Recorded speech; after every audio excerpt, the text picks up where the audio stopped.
So this was an area that was logged, managed for its timber. And whenever they do a cut like this, you know, they're managing the hardwoods. So you notice a lot of the trees that are left are straight. So they're going to have good marketability for telephone poles or whatever. They probably won't use them for pulpwood.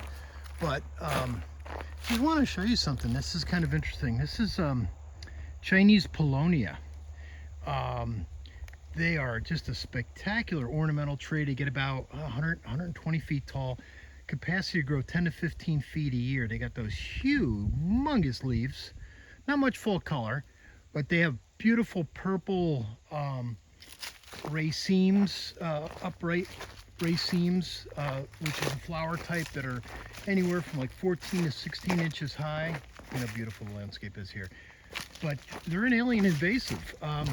Whenever you cut and you open up the forest canopy, that allows secondary growth, which is beneficial to all kinds of wildlife, especially ground nesting birds.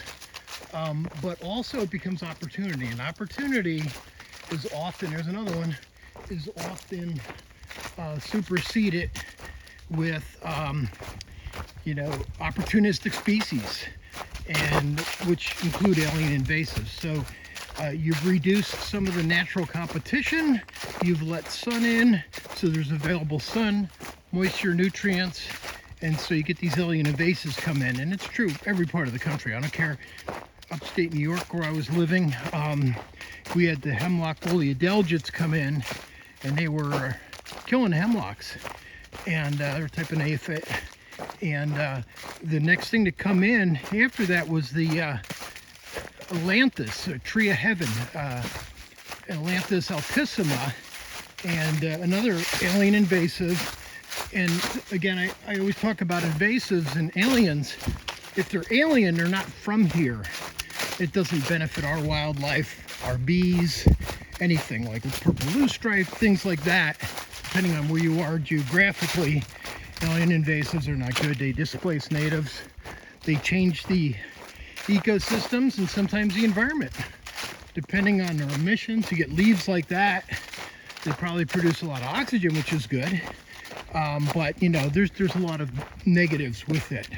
Just another environmental issue that, you know, it's funny, I don't have to walk far and do much to see them, but I just want to bring them to people's attention because I know a lot of times people don't know their plants or they're inquisitive. So I want to share my knowledge, but I also want to share, you know, some of the realities of what we're dealing with in the woods, or things that, you know, just kind of, how did that get here? How did Paulownia get into, Chinese Paulownia get into the woods?